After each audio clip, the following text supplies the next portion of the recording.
Good evening, good afternoon, good morning, wherever you may be. It's good to have you here. We've got a CIS matchup, the 5th place decider, and some crucial RMR points on offer here for Team Spirit.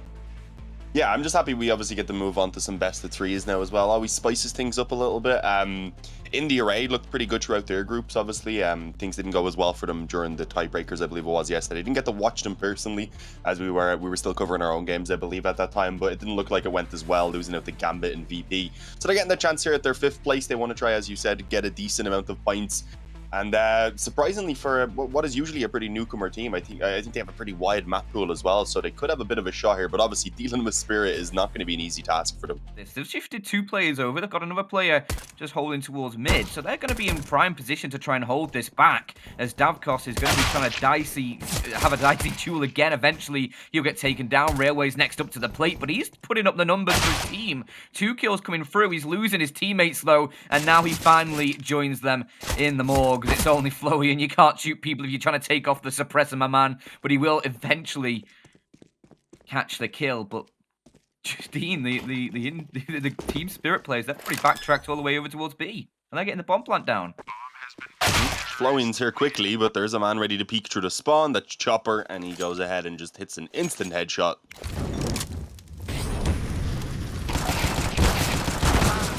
With the 5-7 that's looking to do it all. 2 quick kills for him over by Excavation. That's a great start for INDE IRAE, and now they might be able to build off the back of that. A 2-for-1 trade. Instead, doing a lot of damage, and now X5 steps into the fold. He's going to be able to find one, looks for more in the site, and he's going to double his money, make it triple. I was going to say a single smoke could derail his donut defense. Instead, it'll be the flashbang that lines up Davkos and forces him back. Still got Railway in position now. Do they expect him? They do go for the first clear, but Railway still finds a shot, trying to deploy his smoke to keep himself safe, but he just can't get it down in time. He will get gunned down. Davkos now needs to try and hold the line towards his temple, towards his A site, and try and buy time for the retake.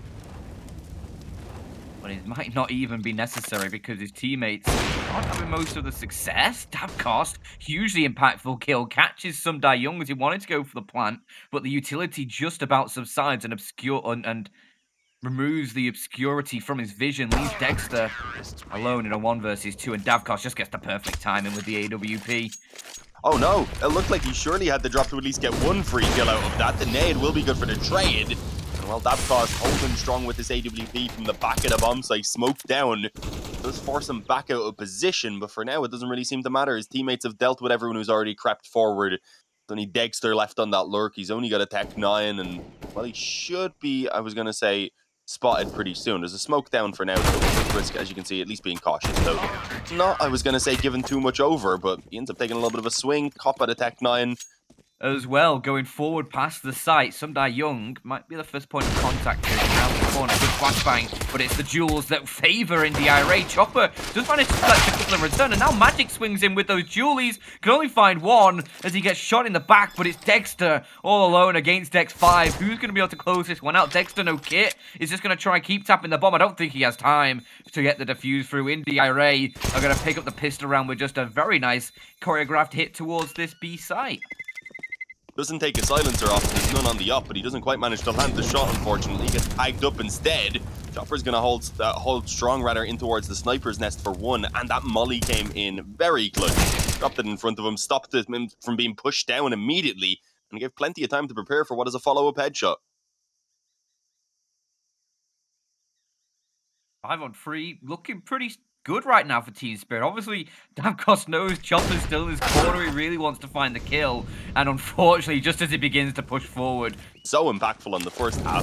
Bert Frisk as well. I think he's only got a few kills out throughout these last 6 or so rounds as well. It's just all falling apart. They're getting sprayed down on mid. Mir gets a couple of headshots. Fantastic control on that AK. I don't think he was far off the turret either, so X5 is going to count on his blessings right now. Davkos going to have a free bomb plant over towards A, and now they start to realise X5's got a free kill on Chopper, and suddenly it's a 2-on-2. We could be going to OT here if INDE IRAE can just hold off these last 2 or retaking players. Some die young, hoping that maybe he gets a kill towards Donut. His teammates pushing in as well. Both of them, AWPs in hand. They'll drop a smoke on the bomb, but you can see Davkos is ready as his teammate coming from the other side. And Davkos gets the first. A bit more competitive than some of the games we were getting yesterday, where I think most of the time there was a pretty clear-cut favourite. Hurt Frisk, that one hurts for sure.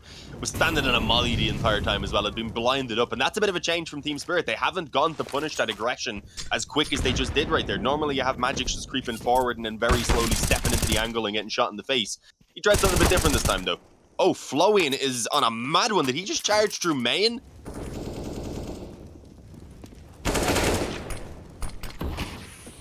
Okay. That one was a bit mad from Dexter. Ends up dropping the bomb as he stepped out with the smoke in his hand. A nice shot, second shot as well from Flowing, just to get the finish on the low health player. You also have a couple of shots, of course, to actually finish this one, but we've seen it before. We've seen teams have their opportunities here already to close and fall short. As an early kill being found now in favor of INDE IRAE, they've got themselves 3 as they demolish the push in from behind.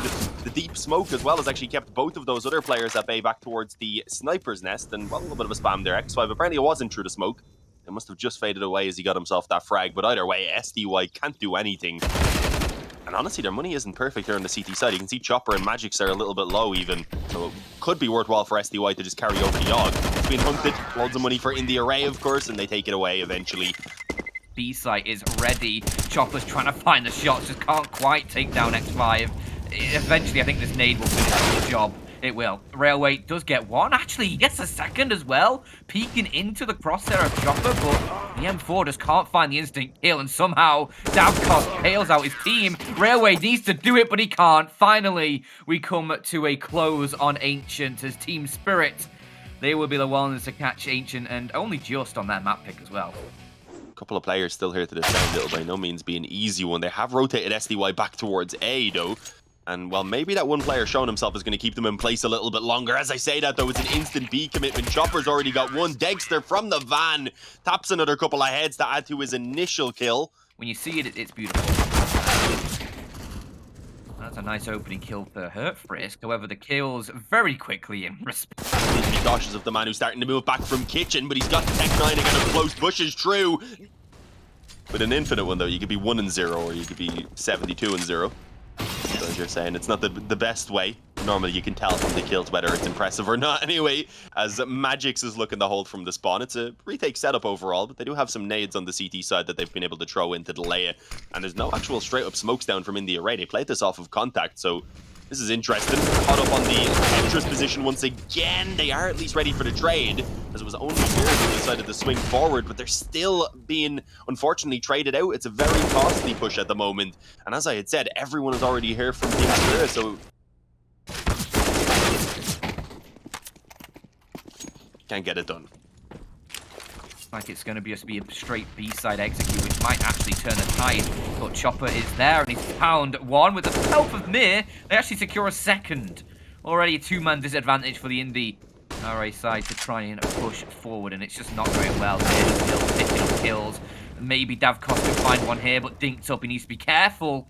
Shot to Magix. There you go. There's something to work with. Railway picks up one towards short. No, he does not. And a nade is going to finish off Davkos. Davkos peeking out through under. He's going to be forced back through that top connector smoke. So things for Team Spirit really going as expected. They just wanted to get this mid control. As you can see, X5 though coming in for a bit of a re-peek. It's a risky one, as those players in connector of course did peek through, but the shot's not being landed initially. And with that, Flowing actually finds the opening as they move up through connector, gets himself 3, trying to keep the game alive for INDE IRAE, trying to deny the 16-0. Not really well. They'll win it with this, watch. Oh. Don't tempt me. I want to leave. Damage. It's gotten bad though now. Yeah, I respect the hustle to try and make this one work, but those bonus rounds you see typically where you have SMGs that's open to, well, they know they need to find everything. Chopper? That's not legal. He just runs out of pallets, doesn't stop once to find the shot, and just taps the head of Florian away. Can't catch a break. Dexter's now sliding in for a kill himself. Mir's on the flank towards mid. This is over. It's 16 with only Hurt Frisk alone. A 1 versus 5. Dexter is on 2 HP. Fair enough, but yeah, he's still got 4 more to get. Yeah, I mean, And know there was an update and they changed some of the mechanics around. Unfortunately, guns and money can't be saved into following games. He eventually went back in to see if maybe another kill was available.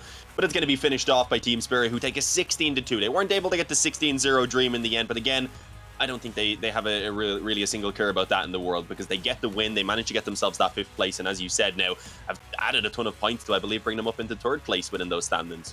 Overall, though, I don't want to be too harsh on INDE IRAE, because they obviously done pretty fantastic to come in, to run their way through the open and the closed qualifier, to be able to have a fantastic group stage. I think going, was it 3-2 or 4-1? I'm forgetting now exactly how they ended it. They did manage a pretty good performance overall, and even in those games that they were losing, tended to actually run the results pretty close, I believe. They have gone for Mirage. Okay, they've not played really any top teams on that, so I'm glad we get to see that. I mean, they haven't played this event, right? Entropiq's only played Overpass and Nuke, as far as I'm aware, in this entire event. So if they get to the Decider, they get to play Overpass again, but this is kind of uncharted territory. I am a little bummed not to see New Dust too. Action matchup between Gambit and Entropiq, and a 9-win streak for matchup. Yeah, okay. I like that. Yeah, it's pretty fresh, pretty original, and it's pretty funky. Nice. Shiro double under though, no molly. Are they going to manual clear it? Gears getting ground, and so are Entropiq, turned into tiny little pieces. Trying to get himself away from the Eye of Sauron, leaves that A-bomb site, doesn't he? Going back now after faking it out early. Just hoping to keep some of these guys here. Well, forget the hot knife for the P250. We'll hash it out later as Gambit get ready to jump out into this B-bomb site. It's Axel leading the way and looking good while he does it. Double opener with the AK-47. One man has crept out into the middle of the bomb site and they line up, but Axel's so ready for it. 3 kills. All the checks there would have been easy to discount Nickelback. Instead, they'll double back, saving their guns. Gambit are expecting a rifle here. It's actually an AWP. Elian's just come off of the A site. Oh, but he's given it up with nothing. No kill, backing out. Gambit is still committing. They do not care. Yeah, in they come. In they go. Forrester here. Bought down low. Lackey with 1. The AWP's firing off and he's running into the site, but dead to the Axel, who's having a great game. Yeah, as you said it. AWP is not here. 2 worst guns, or 2 of them are in position, but that boost up for Forrester could be something. Yeah, maybe. Hobbit's getting whittled down. Oh, Deagle would have done it. A little whittling. Right now, it's Hobbit taking aims. There's the... No, Hobbit, no! Oh, he sees it too late. He sees it too late. Oh, yeah. Nice. There you go, look, man. Cutting down rotates, and now Hobbit's double entering onto AWPs. Yeah. Like, there's nothing going wrong for Gambit. 9-win streak getting broken if Gambit can keep it up, and with shots like that, you certainly expect it. Elian back in con with the AWP. Although, Lackey swap sides this time. Oh, yeah. Oh my He's looking for more than 1, but will he take the knife now? He's got it. Please. Yes. Excellent. Do anything you can. Maybe that flavor.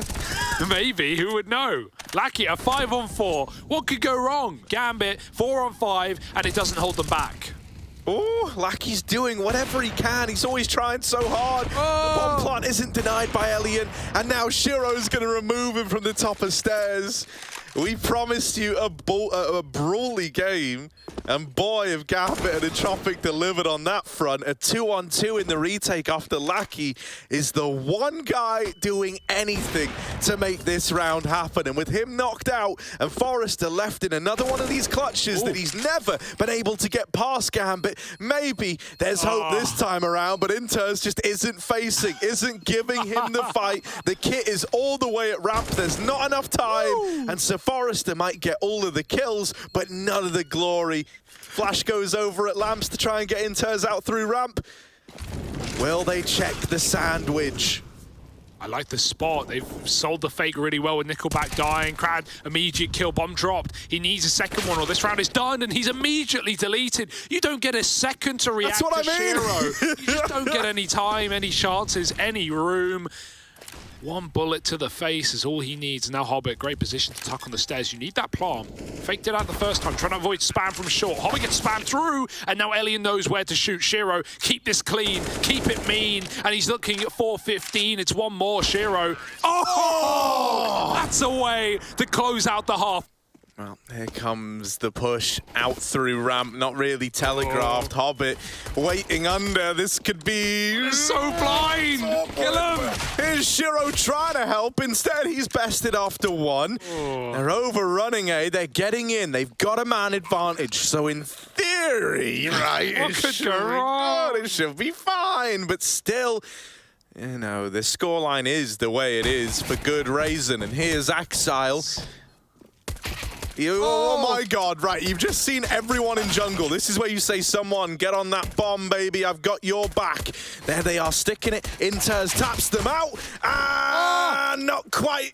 I'm just kidding. It's not over. It's not over yet. Lackey, the one man who's been able to make a difference, has now got to win the 1-on-2. They're on the bomb. He's dealt with the first, but no! The defuse stuck. It's a 16-0.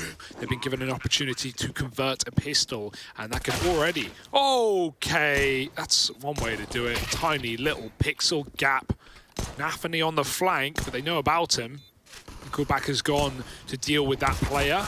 Forrester will trade instead. Shiro's got to clear close though, and Forrester does not give him the satisfaction. 2 kills from the man, and Axel hunted down. It's 3 from Forrester. This 4-on-4 is not comfortable by any means. Axile's flank getting shut down has at least given you a bit of a sigh of relief. Sure, Hobbit. Oh, not Hobbit. He's running away already. Sure, NaVi might get out with an AK. Might live to tell the tale of this A bomb site, but that should be the extent of this round. You're not winning it. And you might even die to the mid-lurk of Crad. Crud. What can you do though? Crad cleaning house and gets an AK out as well. NaVi spotting from above. Will drop off eventually. Molly coming onto short will give Shiro more room to re-aggress if he needs to. Just using all the util right now, forcing the hand. Entropiq go in, charging the site. Minute on the clock, bombs in at least, but can it go down? Will they be able to spam it out? Jumping up is a dangerous decision, but it works out for Ellie, and he gets Hobbit off the top. NaVi traded after one. Nickelback on shore. All the info here for Gambit now to set them up for the retake. Axel not flanking, he's regrouping. There's no kit at the moment, and I don't know if there's one dropped, so time is a problem. Time is a problem for all of us. Oh, there is a kit right there, actually, on the bomb. So it's almost by design. Crad trying to hold the line, dead after one. It's all on to Nickelback. Oh, there's the swing, and Shiro is looking clean, all right. They're going to grab the defuse with just enough time to spare. And that just kind of shows what childhood you had. Bullied a lot, I bet. Here's Axel holding down the line over at B. And speaking of bullies, he is hunting them down right now. That is an epic gamer moment, or whatever they said in their launch trailer that was pathetic. I'm done. Here you go. Yeah, okay, right. Take it away. Dr. Seuss, eat your heart out. Not a real doctor, as it turns out. Oh, also beat his wife, so not that cool. Hobbit. Oh, the lineup! Well done, Harry. That was lovely. Yeah, cheers, man. I try at times. Hobbit, this was a lovely little 3-piece. Lovely. And then he pulls out the stiletto knife at the end for that. Ooh. So it's very dangerous. You have to get the kill, and you can't escape. You will get traded if there's 2 players. Shiro doesn't matter because it's NaVi doubling down from short side. Now Shiro goes over the top, flankers in, and no armor makes it a quick job. And I mean, you know, it's quite nice seeing Gambit look this confident, because if they are going to be world beaters, if they are going to be, you know, major contenders when that major comes around for someone vying for that top spot, they need to be able to brush these kind of teams aside easier. Teams that are on the come up in a position similar to where Gambit found themselves, you know, a couple of years ago. So this is nice, seeing this level of comfortability out of the Gambit squad. Yeah, and I don't want to, you know, keep going back to the, NaVi struggle against CIS teams, because they haven't in this tournament. They've looked really, really good, but like, you know, if you want to talk about top CIS teams and you talk about Gambit and NaVi have had those problems. Gambit never seemingly had, right? As soon as they got to the top, they've, you know, stayed up there. They've held position. Yeah, okay, they're going to have a couple of bad events. Name a team that didn't. Don't name Astralis, that's cheating. You know, it's hard to stay at the top, but Gambit, at least in terms of beating their up-and-coming regional foes, have never had a problem with that. So that is reassuring. It's always been Gambit and NaVi in these finals of these CRS, RMRs, always exciting, always fun. 4-3. Here comes the re-aggression. Pac-10 going to churn and chew through to Nickelback low. And even though everyone's here for Entropiq, Molotovs are about to make your time very bad indeed. Mac-10 does the damage, 3 for NaVi, and now this round is just a quick shot away from death.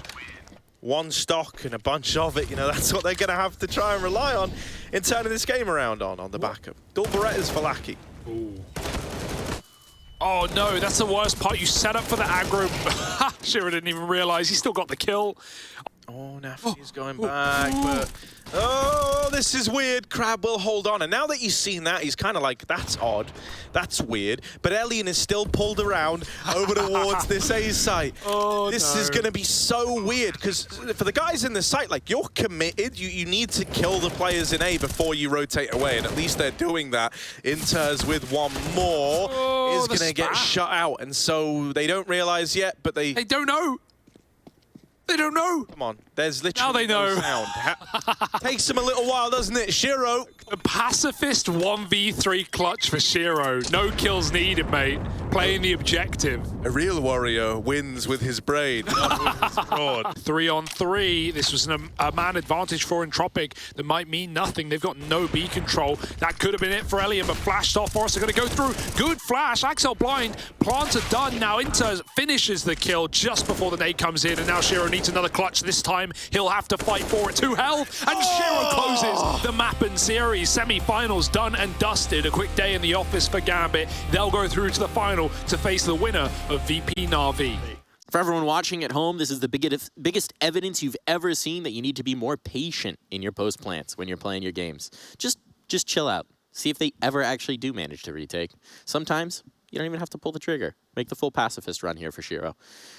He did pull the trigger quite a few times, though, on that map. I think he was 16-5 when we saw in that clutch. I don't know whether he got something in the final round, but he did certainly show no mercy over towards Entropiq. It was just about a massacre. Pretty much. He had an ace in this series, too, at one point, which was very, very well taken. 40 kills. Stat line. Only 11 deaths in a best of 3.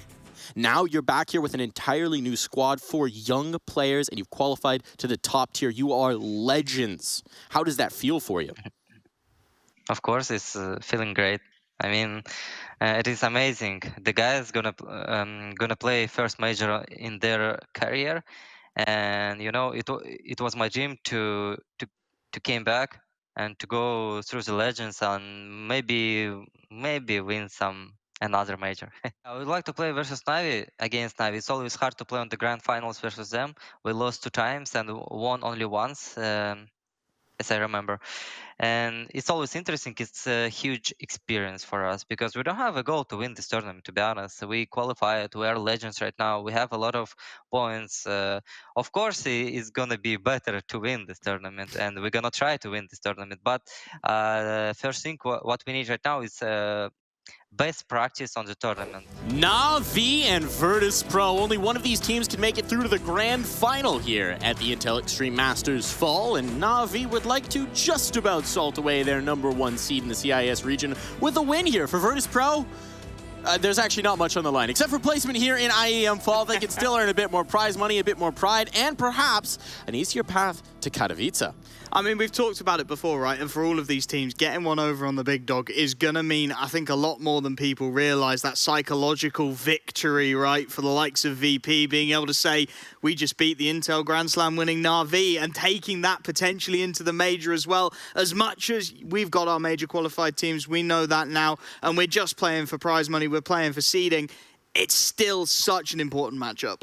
I'm looking at the numbers. They like to pick into their Inferno, and they are going to go for it as well. It's not been a map they've leaned towards much at all so far this tournament, playing just the 1 game against Falls, but you have to say, the game they played looked magnificent, so you can understand it. And then on the NaVi side of things, they're still leaning away from that Dust 2. They still don't want to play it in CIS. They're going to go towards Mirage, a map we've seen them very comfortable on. We rattled down the remaining vetoes, and actually, a fairly nice decider in Overboss. But right now they're playing at contact.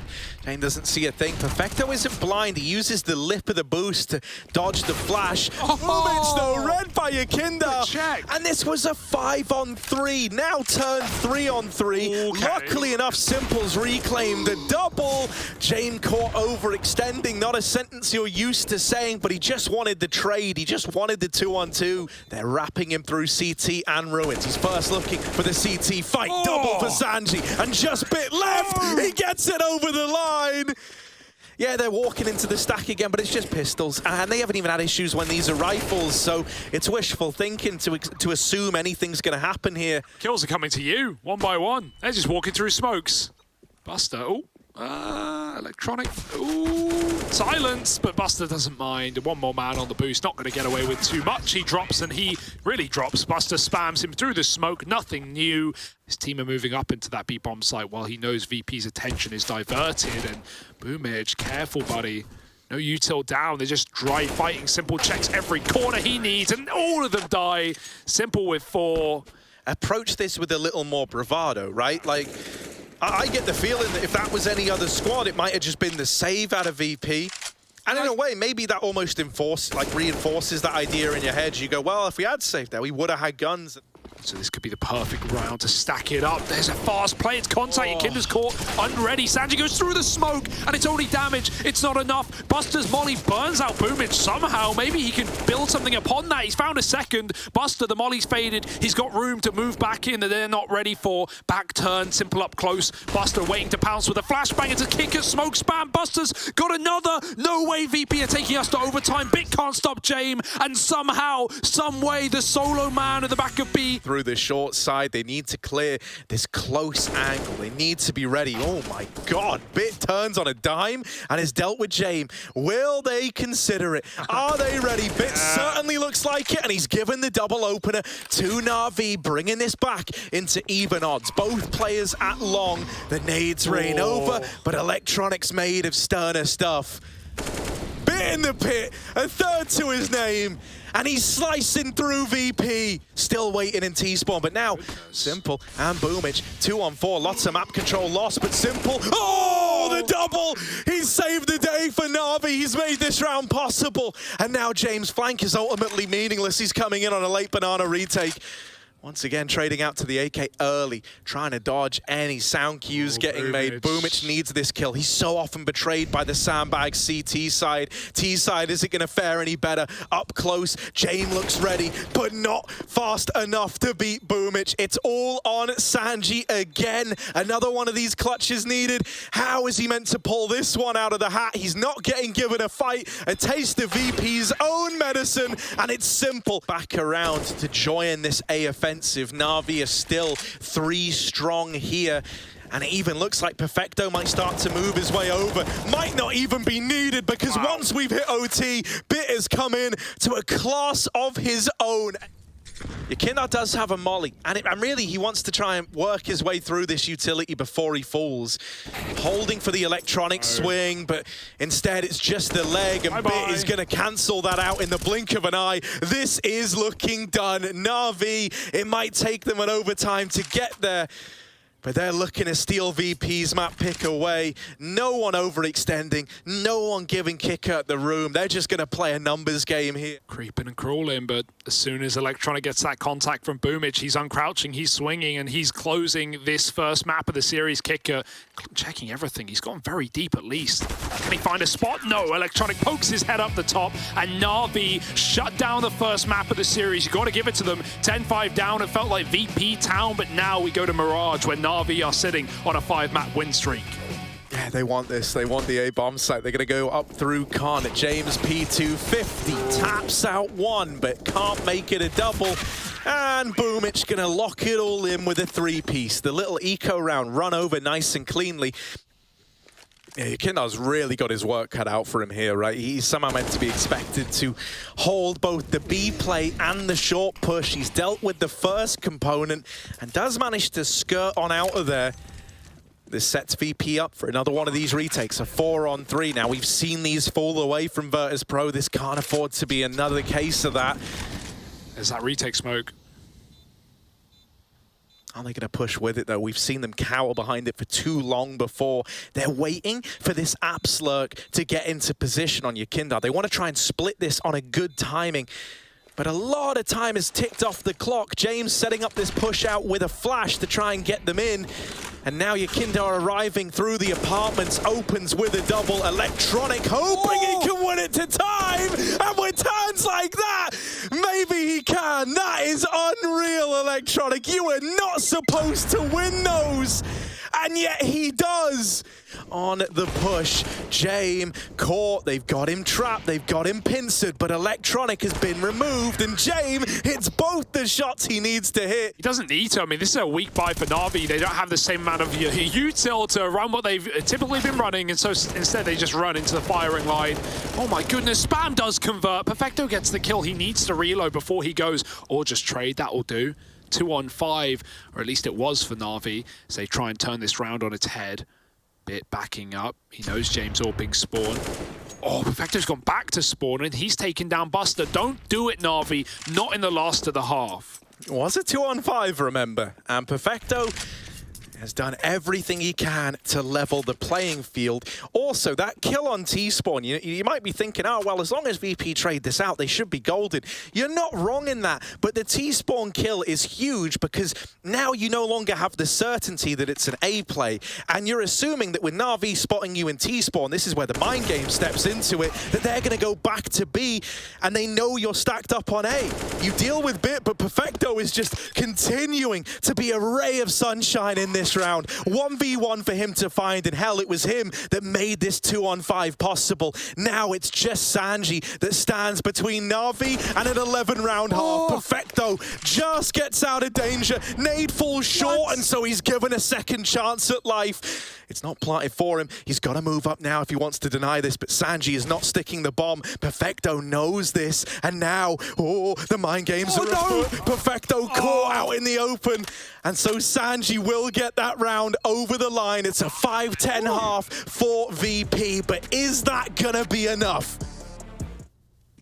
VP look like they might just commit to B, and as far as it goes, I do like that decision, right? Very often they're a team that when they get the opener, you know there's like a good minute before them pushing. Well, right now they spill into the site. You can see how unready for this NaVi were. They're gonna call the save right away. At a certain point, that MP9 has to quit it, not hit it. Back in CT spawn. But VP just flood the bomb site. And Yakindar, oh, okay, that's a bit of a tag. This is not a round NaVi should ever be winning. But if you wanted to quell the threat of Yakindar, that's one step in the right direction. Simple. He's looking, oh my, I did not. I'm learning new things every day with this guy. You can stand on the vent. Thank you, Simple. Never knew. Did you? He doesn't get anything out of that, but neat little trickery, sure. I mean, now this short wrap coming in. Simple is here with the scout, and that's busted dead. Dare. The scout of Simple is doing what the AWP couldn't. Bits Deagle comes in with another, and it might be the eco round with a hero scout attempting to seal the deal, even though you. Oh my God, Simple! Give this man an AWP and he'll miss everything, but with the scout, he makes it all work. I do not believe what we've just seen. It's only Yakindar left, and while he has been the knight in shining armor, they all fall eventually. They all fall at the hands of the Undertaker. Yakindar shot in the side of the head, and NaVi close it out 2-0. That means our CIS Grand Final is locked in. It's number 2 in the world in Gambit, taking on number 1, NaVi.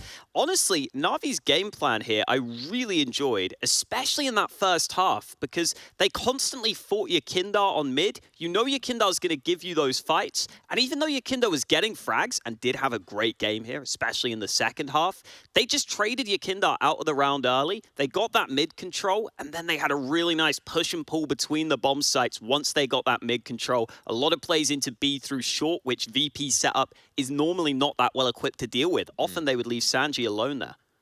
This did feel like one of the more even scoreboards we've actually seen from the Natus Vincere side. I mean, obviously towards the end, we saw Simple step up with a crazy round there, but for the most part, it was kind of an even output, which is just Not usually how this goes, Wolfie. It's not what we expect to see, sure, but Simple looking maybe a little bit off his game in spots. The missed shot on Yekindar, of course, springs to mind. Hey, so congratulations. You have just made it to the finals of the Intel Extreme Masters Fall. You've also secured a major legend spot. What does that mean to you as the caller of this squad?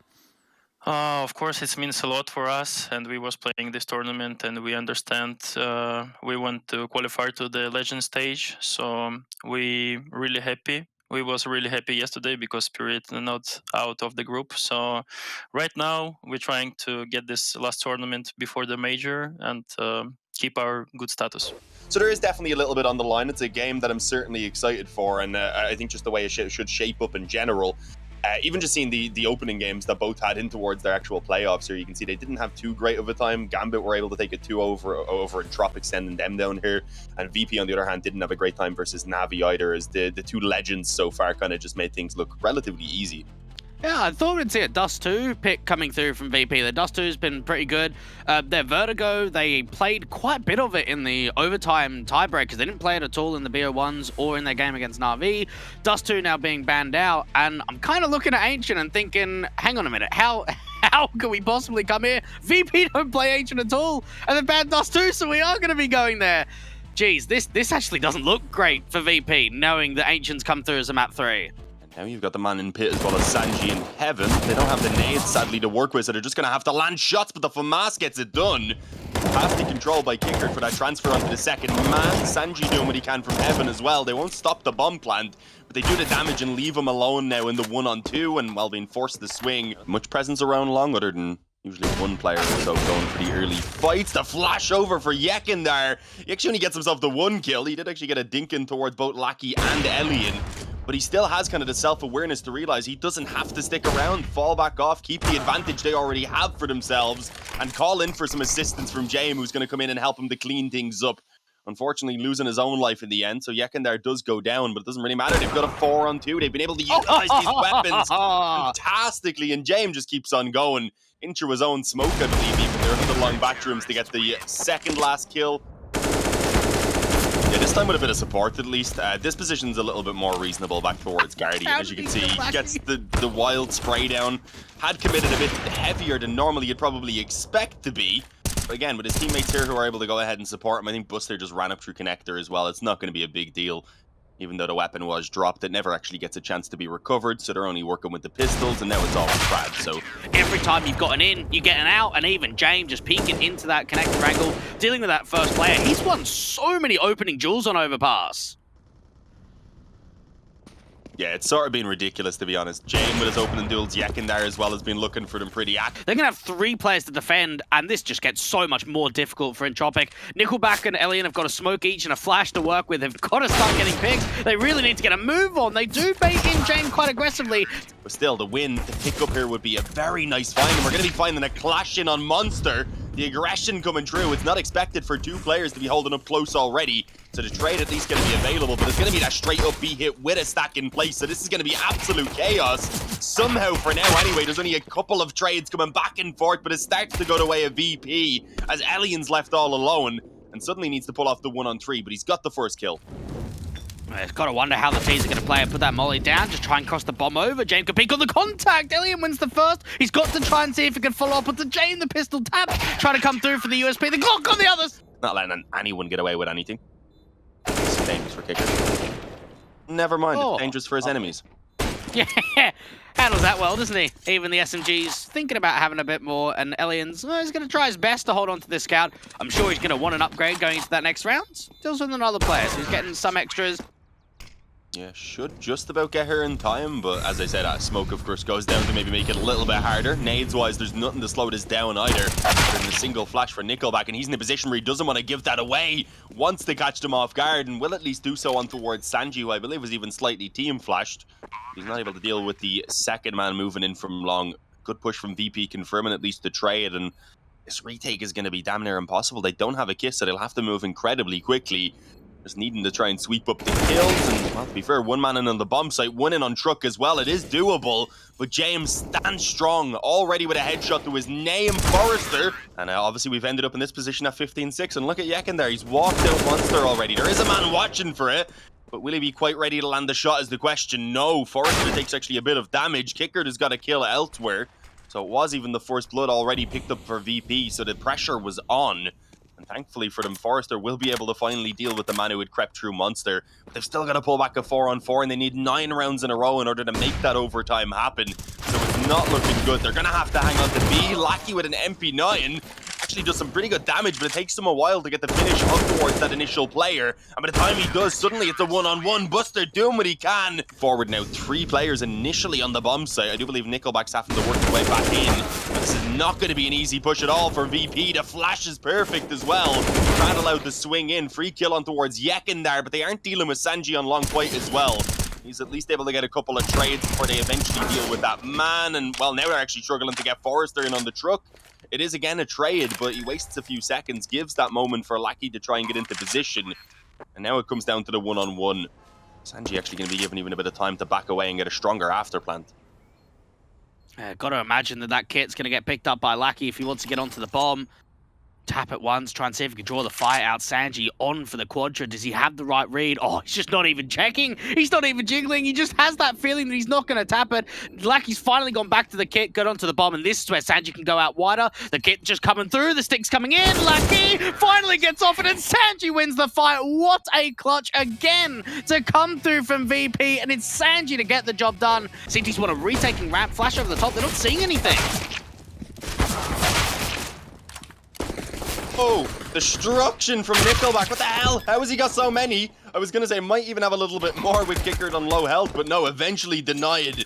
They can't do anything about denying the bomb plant, though, so that is going to be put down, but it still ended up in a 2-on-2. This flank of Forrester has been coming in the entire time. They just needed to waste a little bit of time for it to come through and be effective.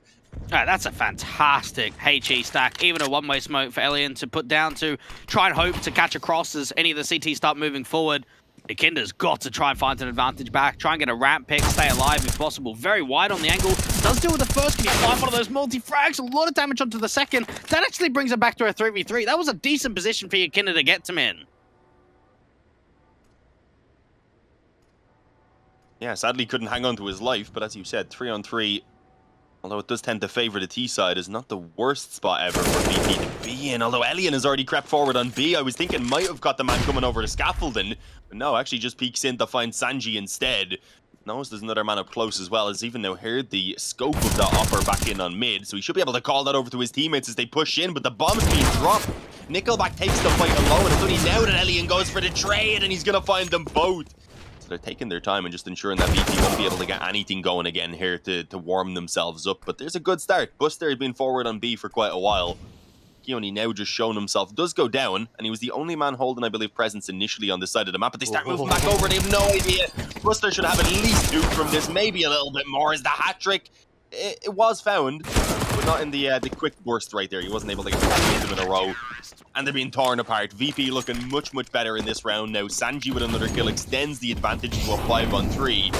But it is still Nickelback, Lackey, and Elian, so 3 very capable players who, if not are still able to win this round, could at the very least still make it competitive. And there you go, Nickelback's already gotten himself 2. Elian, he finds Jame. It's just fallen apart somehow. A 3-on-2 has been turned around. It's back in favor of Entropiq, and Sanji and Buster have got to save the day. Sanji's just desperate for a pick, any sort of way in, and even Nickelback slowly moving back over to the default position. Massive angle that Sanji just did not expect at all. VP, they're getting destroyed on Vertigo. Oh, yeah. Aim not lacking for Lackey anyway. Nice little crisp entry. I mean, this is so many rounds in a row. We've just seen the first entry or 2 pretty much confirming the round win already because of the sites being lost. Prad's got himself another, which honestly should be leaving VP with almost 0 hope on making this retake happen. They don't even have a kit. I understand you need round wins desperately at this point, but sometimes it's just kind of silly to throw the weapons away on a retake that you have no hope of pulling off. And unfortunately now they only even have the best opportunity of saving the 2 weapons, and that's not even going to be allowed. So likely only Jame to carry the op over. We know how strong he is at saving these weapons, so hopefully he can manage to hold off and bring it into the final round of the half, because it will be pretty much all that they have. Good shot. Lands on Nickelback, a couple then followed up. Not quite going to be going ahead and connecting on Forrester, and in the entire time, of course, teams really just group up, getting ready pretty soon to challenge in towards ramp, though. So you will see those exchanges between the USPs that have been peaking and aggressively right since the beginning. And Elian and Forrester taking one each are going to be more than happy now to just go ahead and back off towards the bomb site. Ruining what it had been a planned execute as well for VP, because I believe they took down one of those players that was rocking the utility. Not all being picked up straight away either. There was a molly, I think, that was in the possession of the other smoke carrier, so that's what's going to be put into the possession of Kickard instead of the smoke when it's dropped. So a little bit unfortunate. A very difficult 3-on-5 now as the time begins to tick away as well. And Entropiq have just got so many players in and around this A site that for VP, they're running into a heavy stack. And now Entropiq start realizing they haven't heard any more pressure. They haven't seen many more players. They're going to start breaking away. Forrester peeking back in, sees that bomb, knows exactly what's going on. Crad with a bait and switch, just peeking on his contact. Everyone is just getting demolished. James, the last one left. 1v5. We haven't even seen a lick of damage being done to this Entropiq side. VP. We didn't expect it to go this well for them, and perhaps things could definitely still be won out on towards Ancient as well. So it's given them the hope and the dreams here to potentially still take that third place, of course. And they're dealing with those pistols incredibly well. Nothing at all going to be found by the boys over on VP, as it looks like Ancient is getting ready. I'd imagine the admins are almost ready to swap the server over onto that map now, as Buster's left in the 1-on-4. Do you believe in the miraculous clutch? No chance. Absolutely no chance in this one. Entropiq aren't going to let this happen. They've been so rock solid over the course of this entire map. They've put pressure on, and everyone's performed. And that's really what we said sort of going into this, is we want to see more individuals performing. And this is exactly what they've given us. Buster trying his best to see if he can get the clutch together. Might be able to get away with one. He's down to 16 points of health. He's got the bomb control. 15 seconds left on the clock. Entropiq even starting to make an aggressive move for Nickelback. So Buster going to peek back into the angle, and that's going to be it. 16-1 out for Entropiq. Jeez, I really don't know, Dean. That was such a curveball in the way that went down. And for Entropiq, they're here to play. James gets digged down as well, so it's not working out for VP in the early moments. This is looking like a bit of a continuation of what we had back on Vertigo so far. Nice shot by Kickard. Looking a little bit like Dinko there, not gonna lie. As we're brought into the 4-on-3 now. The bomb down, it's going to be an incredibly difficult retake. It'd be a kick to the balls for VP though as well. So I don't think they'd like that. Wouldn't make things any easier after already having a very tough time. Here, Brad has a bit of a chance though to try and build up some economy. Does get traded up by Sanji, but at least they have the follow-up indeed themselves ready. It's Lackey who swings back in. So a 4-on-2. They only lose one at a Mach 10 so far. Got to be cautious though. JM has his scout over on B. They've actually called for Kicker to come over as well. So they're at least taking the gamble to stack both remaining players on the bomb site. Held off by now for that smoke. I don't think there's really too much that they can do about stopping the bomb plant itself. Maybe though there can still be some damage done. I would have said otherwise that I'd like to see them save the scout and the eagle alongside the Kevlar, considering they're crossed over onto this side of the spawn. It would allow them to ease the hold on A in general. It's actually going to be a quicker B push now though, coming in from Entropiq. The smoke's allowing a little gap really to be used there by the CT side, and Buster just hiding in behind the smoke as soon as it fades. Mo's down too. I'm going to presume that was a smoke from VP that they had dropped themselves on the bomb site right there. The other one, I believe, was over towards the cave from Entropiq. It just ended up kind of working in VP's favor. Even the Mach 10 now is actually able to get that spam in. Shows you how much they've kind of weakened those plywood boards, of course. Nice shot by JM, and he should have the last one as well. I mean, that was just kind of gifted to him. No reaction at all, able to come in from Elian. Not too sure, to be honest, especially as he gets naded down. It looks like they might have a bit of an idea that he's in this position, and indeed, the molly goes through as well. Not looking good at all. Blacky's got another molly that can go into places. That smoke begins to finally fade away, and surely this should be the opening kill now. No, they get another smoke, and it doesn't quite manage to stop it. Still burns to the molly of Lackey. James done his best to try and save his teammate, rather than a weapon.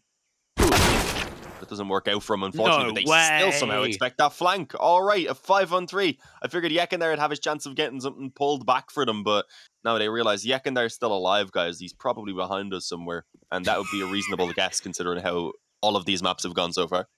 Honestly, that's not even just a bad shout, is it? Just realizing, okay, Yekinda likes to flank a lot. Just expect it at all times, even in positions where you wouldn't see it coming. Expect it. And in that one right there, Yekinda's thinking to himself, guys, let's rotate players to A. I've got that backstab, nothing B. And then they're just watching for it. Crab with a great shot into the AWP of Kick It. This is looking too easy. Incredibly worrying for VP because that bomb can now move back over to the B side. Buster and James, they've got to save, and you'd have to imagine they're going to get hunted. Elian's still watching for the mid-cross. They've got Forrester as a lurk out from A main. I don't really see a way that both of these rifles can get saved in for VP. No, not with the positioning. A man in mid who can quickly pinch in through Donut as well here once Forrester kind of notes that the players are on this A-bomb site saving, so it's going to be very difficult for the weapons to be carried over. Entropiq have more than enough money as well to make it worthwhile that they go on this hunt. They don't really need to save over all of their own weapons. Preferably don't want to drop the op, obviously, out of Elian's hands, but already there's one from Forrester. Only James remains. He'll hit the no-scope for the first. Again, the king of the saves, but how much can he reasonably do here? Should be pinched in on, as I mentioned before, being caught in on Donut. But he's hanging on for now. Tons of steps. It's a stampede coming his way. Oh, I was going to say the Glock should do it, but he actually hits one more no-scope before he goes down. Did say Buster's position could be a pretty big issue for Entropiq. They've still actually got a man advantage, though. So I don't think it'll be the end of the world, especially if they manage to deal with Yekin there on the bomb site without losing anyone. But they don't actually manage to do that. But they do find Buster. All right, the man who had got the very aggressive hold in the site. Now they're screwed. What are they meant to do now? They've A again because of Yekin there, but they've got to go back through the spawn again. Their socks will be very damp after going through this water so much. What is going on? What? Now they're getting pushed on elbow. This is a chance for Crad to get aggressive in mid, and VP just overcomplicating things to the max. Crad doesn't even get checked in his position. Well, instead, he's going to be able to deal with kick it. That bomber James might not fall. Nickelback's going to peek on the contact, and Ikinda, the only player left on this A site, is going to try and win all these fights. The time is so low. There's no way he's going to get back to that bomb and get it planted. How is this winnable? Honestly, it's not really. So, yeah, he's going to screw it. Nickelback should have this kill easily. I just look at that whole pistol and just think there's so much confusion going on, right? We've got an open A bomb site, the CT's playing passive, playing retake, and then the bomb just does not go down at all, and they start bringing it back and forth. Yeah, Buster's been able to over-rotate them completely to A, and he's been able to find B open, except he doesn't find any damage. There's no way that they can bring that bomb back over. And for Entropiq, just not really being phased by all that lot. Forrester could be on for a multitude of frags up on this A side. Does anyone even pre-aim it? There's the first. Only gets away with one in that angle for the MP9 to try and clear up. They've got a backstab coming in for Lucky. Elian posted on the angle. Chance of a plant is just not going to happen at all. Yeah, Elian just wipes them all up. What is going on? Why is the bomb going back in mid now? There's such an opportunity of getting it down on A. And even Crad swinging out wide is going to be able to get a second kill. Might even be able to find a third onto James. So much going on with this T side, and Entropiq just slap him about. Let alone even overtime where needed. And Yekin there, he gets away with the kill. I believe he knows there's a player directly below, but it's not even going to be needed because Kickard comes out for it instead. A single trade back from Nickelback is not really going to be enough, and a good punishment from Buster. I like the idea there for Entropiq. They realized in that last round just how much it was exposed by that wraparound play from Sanji and how much control they got. So they go, okay, let's fight for mid. Let's get quite aggressive. Let's put some volleys down to their elbow position. Try and see if we can push players forward. Yeah, I'm not too sure. It just seems like everything is very, very, very off for VP right now. As we said, it can be hard to get yourself mentally back into a game after losing as hard as they did on the previous map. But I still expected a team with the players here like VP with so much experience between them that they would be able to make this third map a competitive one. And so far, Entropiq just haven't given them a chance. I don't want to take anything away from Entropiq because they have been so fantastic as well. But again, VP, it's not their day. And I mean, not only did those two initial kills come in there, I didn't even say much about it, but it was a really nice spray down from Lackey, just pushed up, catching them on their little boost. They're trying to run boost, I think, even.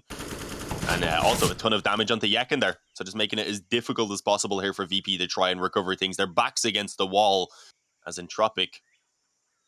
They've basically got it done unless they make some pretty big mistakes right now.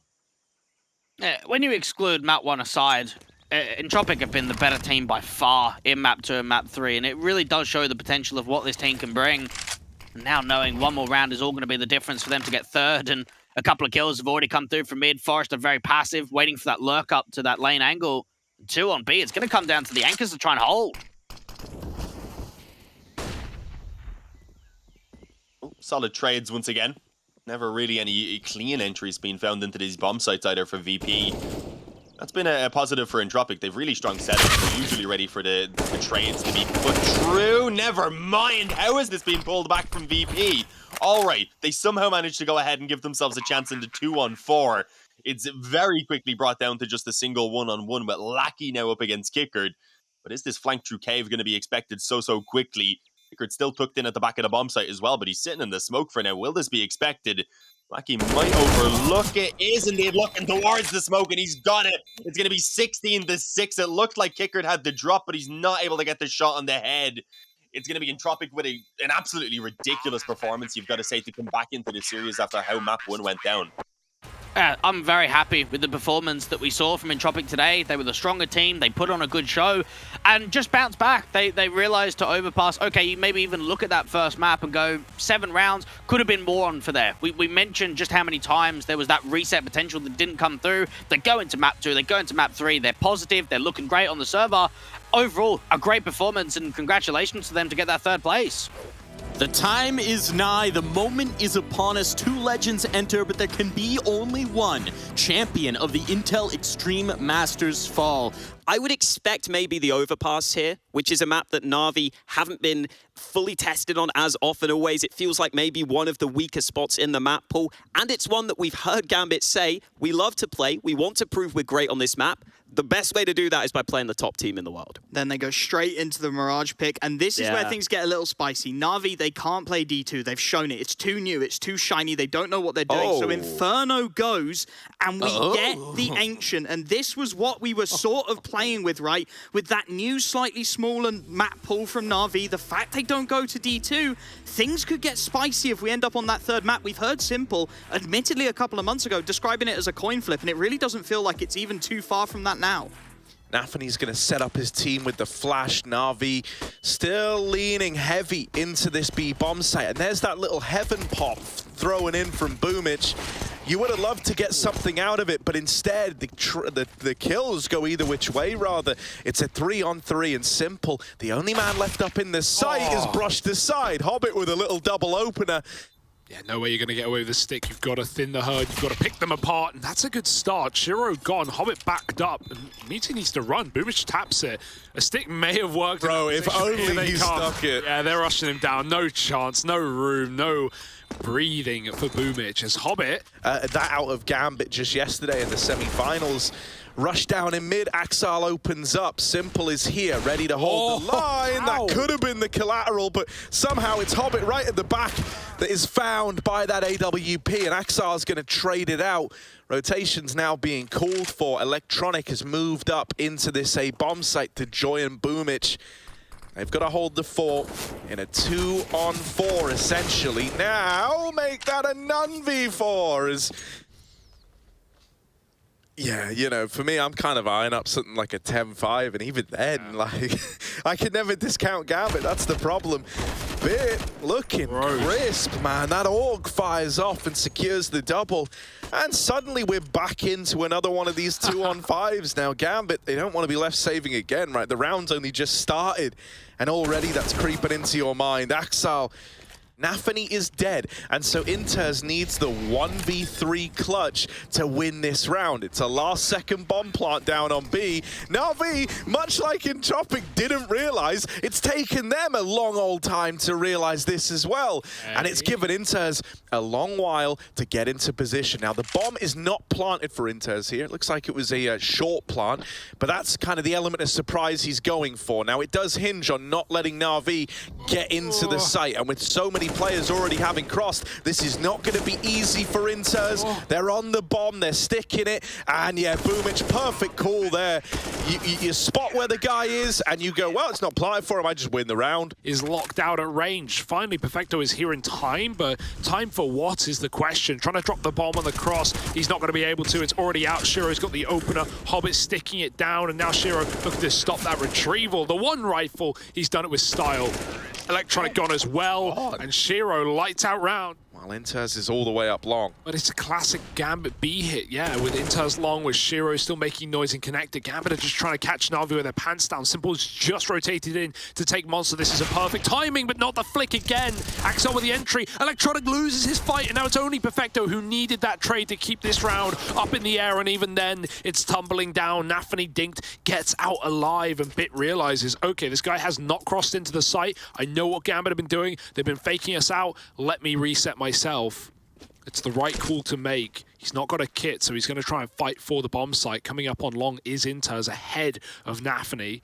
Bit, this is a kill for the half right now, and he might just die. Look at the wrong way. Gambit, 9 rounds on their T side. It's their map pick, and they're showing NaVi how it's done. Even before the flash pop, Shiro's got the shot. Now NaVi run it up to A. Gambit here, everything. Axel tagged in the site and is here all alone. They're rushing him down through the smoke. It's a Gambit classic. They love pushing the dumpster smokes. But that's why Perfecto is hot on the angle. Bit's going to nail the first man in. That's Hobbit dropped out of the round, and suddenly 2-on-3. The script flipped on its head. They're trying to pressure this bank man. They're trying to get ahead of him. But you can't beat the bank. You can't beat them. Try as you might, the house always wins. Perfecto 1v2. And now they get onto the truck. The bomb not planted for, and that's a kit as well. They're just sticking it. They won't give him the fight. And so the round is won for Gambit with the stick. Not that that does too much to Gambit. Over at the truck. MP9 tucked in on NaVi. There's the first. Can't follow up and will get bested by Electronic. They never knew about Shiro over here at long, and so he's denied that bomb plant. This trade needs to happen, and it needs to happen quickly. Shiro won't let them back in. The AK retrieved, but 8 bullets. He doesn't have the ammo, and Shiro's going to take his head off. It just kind of, you know, for me it makes sense because NaVi do like to go for these kind of very patient rounds, and it always feels like you can feel the pacing better when you are in with the bulk of the team, right? Oh, wow. Shiro on. Axile caught over in middle, but that's the bomb. Out long. Flash is good, and Bit is now dead. Aid removes NaVi. That's something. That's a step in the right direction, but you've got 20 seconds left, mate. You've got to get this bomb, and then you've got to get it planted, and Shiro will not let that happen. The AK gets 4. They're going to likely start T-side Mirage. If you think about where that went yesterday against Entropiq, yes, a very different team, but Gambit just so loose and so fast on that map. Oh my goodness, now we have wallbangs onto Simple. He's not going to get started in this game. It's looking done, it's looking dusted, and Mirage could be the way for Gambit to 2-0. NaVi are going to need to hit the reset switch after this map, because Gambit have made a statement.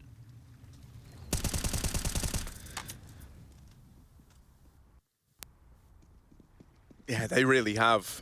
You know, it does make you a little nervous. I like to think that NaVi can look more comfortable on their Mirage, right? They're on a bit of a streak there as well. They're trying to build a name for themselves as the Mirage team. But as we know, Gambit have already broken Entropiq's, I think it was, what, 9-match win streak over on that map just yesterday by 16-0 in them, for crying out loud. Flash into short for Axel. Yeah, doesn't get the kill. But at this point, you know, you're not fretting. You're not worrying if you're Gambit. You're going, oh, they're both short. XD, let's wreck them, boys.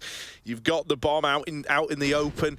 NaVi aren't really in a position to even believe, you know, in a round like this. They've struggled in far better situations. Shiro holding that bomb doesn't often miss these. There's even the con wrap coming in, but it might not be needed because Inters and Shiro are going to lock it in. Gambit go a map up in the CIS Grand Final, and now we've got NaVi's pick and Mirage just around the corner.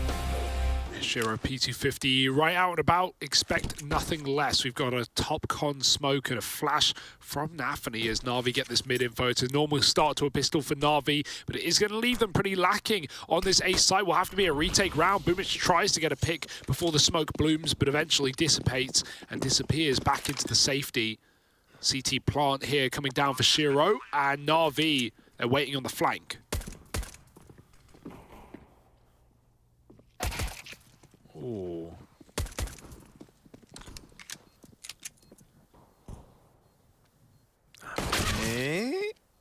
Okay. Better ramp, and suddenly these CT fights come to matter a hell of a lot. Hobbit might be blind, but he still delivers the goods. And Simple cut down as well. It's a little pivot and a turn over at ramp. Shiro's gonna lock it in with a double. There's always room to improve. There's always more rounds to play. But Axel's hit a backstab. Gambit, oh my goodness, they're deep in the A site. They're doing what they do best, just disrespect, running amok up in this site. And Hobbit, lovely transfer to find a third as well. Perfecto not looking to join him, and with Axal opening the round up like that, might not be ready for a second player at Cat swinging so quickly, but it's not going to come to matter with Axal and NaVi lighting up mid and A. Simple's dead in the apartments, and they've hit both bomb sites, and they've won at both of them. Just Perfecto left, and they're trying to rub salt in the wound. They're hunting him down. They don't care about no bomb plant, mate. Look at it. It's all the way back in apartments. Starting to piece this one together, but we've still got the triple B lean for NaVi. As more utility comes into this bomb site from different positions as well, you're going to start to figure it out. Inters, that is a lovely tap. Will they check Ninja? Boomich is tucked in, and he's been spotted. Shiro finds him, and even though Bit reclaims one, this next fight's weighted pretty heavily. Luckily enough, Simple's going to win it out. And so NaVi are interested in this round once again. It's a CT plant, NaVi grouping for the retake over in jungle and through con. And so Gambit have got the room to play around this bomb. Yeah, no util though, only one smoke for NaVi, and that's all that stands in this round. Simple's got the kit, so he needs to stick as he moves in with the AWP. Time's half gone. It's contact for NaVi. I don't know how close they've gotten, but he's found Perfecto. Shiro backing up to safety. Re-peeks with a no-scope, and that is filth from Shiro versus Simple, and he's going to get backstabbed. Simple hits a cracker, but it means nothing. Perfecto's holding that, and look at Simple already rotated. That's the info. They just flashed me con. They didn't do anything with it, though. There's only one place they can be. Simple's going back to A, though. He's resetting at spawn. Now it's just Perfecto at B right now. Bit's got a double back from short. There's no mid-split. Electronic has confirmed that from window. Axel dropping into the bomb site, and he's found Bit dead. Perfecto trying to escape, trying to buy time, but it's expensive. It's costly, and all the kills are coming in for Gambit. Simple up close, needs a no-scope or something of the sort. But Axel has no idea. He's out! They're next to each other. Simple trying to save the round, trying to make magic happen, and Simple in with a double, and he's even seen Shiro. It's AWP on AWP, and Simple wants his revenge. You definitely got to watch him. You've just seen a rush. It's coming in. Mac 10's going hard, going fast, and Perfecto will stop the first. Simple dives out through the market to try and reinforce B. He's playing for a flick shot. Warmed up now is Simple with another double. With a resurgence, there's a little double underplay here. Bit over the top of the smoke, and then waiting and under is all he's got. Axal is still selling the B play, but Bit is domed. Inters on the cross. That is not an easy shot for him to have hit. And NaVi needs to piece together where both these players are. They're just playing for the double swing. They're playing for the trade. And with contact made from CT, NaVi now knows that as well. Flash out, he's going to try and close the gap to Perfecto. And he sees the shadow, but that betrays him, baits him into Bit, and the crossfire prevails for NaVi. They win out that first half of play. Natus Vincere looking to make this a three-mapper. That's a pistol here going to help propel one of these teams up into the lead. Again, that P250 is out as it was for Shiro. Bits put it to use, finding the first on the Hobbit. Shiro, USB up close, doubles down. No one checks the corner.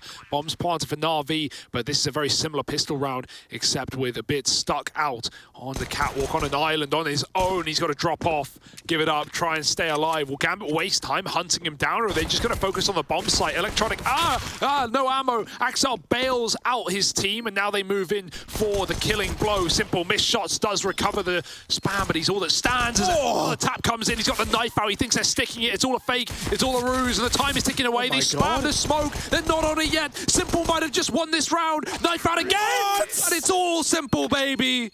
I love the boost as well, especially when you got one gun. You really need to get it involved. This is a nice safe play as Shiro headshots Boomich and gets out of dodge as well. On top of the ladder was Hobbit. He still retains his accuracy, but he doesn't hit the shot. Not the nicest of spots to be in, but if Shiro's able to bait them up close, you might find yourself discounting it. It's the apartments lurk, the palace lurk out of Electronic that was hoping to do it, but Shiro has caused so much commotion with this one AK, this one rifle. Time is running out for NaVi with the scout on short. Axel could have denied it, but instead it's going to be NaVi to close it with a double. Didn't matter whether he had armor or not. Him and Shiro go above and beyond to snatch away a round that Gambit had no business winning. That was one AK, one scout. You know, armor on Inters, that was the extent of the round, man, for Gambit. Is he ready for a player already up con? Timing is everything for the guy here, and he hits it perfectly. Bit shot in the back, and now you're starting to piece this together again. NaVi is... Yeah, even with the, I guess, misinformation, it was still NaVi trying to pad the round out by rotating to A. They would have loved to commit it B with that early setup. Kind of just left with nothing. Simple dead as well, and Gambit are not afraid to face in the 5-on-1, not giving the respect that Simple usually commands from his opponents. NaVi has confirmed that no one's coming up short, and I don't think, you know, Gambit know there's 5 middle right now, but they're pretty sure that NaVi have heavy numbers here. Gotta be careful off the shot. Bit jumps in. He was already boosted up Silent, and he does jump back to safety with the orb. Doesn't want to drop out. It's great real estate, but we'll give the gun to Simple. That's something at least. Bit falls, NaVi re-aggresses, and Axel's looking to do the same. No one's even considering this play. Simple out under catches him on the jump, and this round is still up in the air. Gambit still stacked 2 over towards this A bomb site, and it looked like NaVi were poising for a B hit for a moment. Instead, they are heading A. After that kill on NaVi, you know that Hobbit is often here and normally isn't keen to rotate too early, so they send the pistols in to find him, and that's where Simple rains down death from above. This scavenged orb that found its way in a Simple's hands might be the golden ticket to stealing away a round and tying the game up once again. Inters, you do not envy this position. It's not an easy clutch whatsoever. He wants to try and deal with Simple, but that's where Perfecto comes into the mix, right? Trying to trade on the back of the contact, trying to swing on the back of contact getting made, but it's never even needed. Simple takes matters into his own hands. It's a double T-spawn wrap, but as you say, this is gonna cost you, right? It's a trade-off. If you're going through T-spawn, you get to come in from an unexpected position, but it's wasting a lot of time. Simple going back to line up flashes for his teammates, gets him killed. Bit will hold on to ramp, but they don't know about this second man. It was only Axel who was spotted, but the time is running out for Gambit. They've got to get on this bomb. A last-second retake again. It's so close, but Gambit have not been afraid to play with that clock. As you say, that would level the playing field for Gambit. That would put them at 2-2. This rivalry set to heat up if 4 more kills come in for Gambit. Simple, he sees a jump, but he's just got to commit. He's got to double down into B. We've got a boost up. This is everything for Gambit. It's a hard spot to clear. Being drawn in by the open market, and Inters at the back of the bomb site. A missed flick for Simple. Half health. He doubles back to kill, rotates, but his team need to get into B, and they need to do it now. 20 seconds. The clock can't continue to be NaVi's unfaithful foe. Shiro waits on the cross, and NaVi got to go. With this boost in the site, they can just deny the plant, and that might be enough to win the round for Gambit. There's one, make it a double. Oh, it's all on Simple. 1 on 3, there's not enough time. Gambit take him down 2-0 in the CIS Grand Final. And for the Gambit boys, this must feel elevating. Number 2 in the world, rising up and beating back NaVi, the current best in the game. And you can see NaVi looking devastated as Gambit strip it all away in a 2-0 fashion. Overpass might have been expected, but it's lights out for Gambit on Mirage. My, oh my. Your CIS IEM Fall champions in Gambit.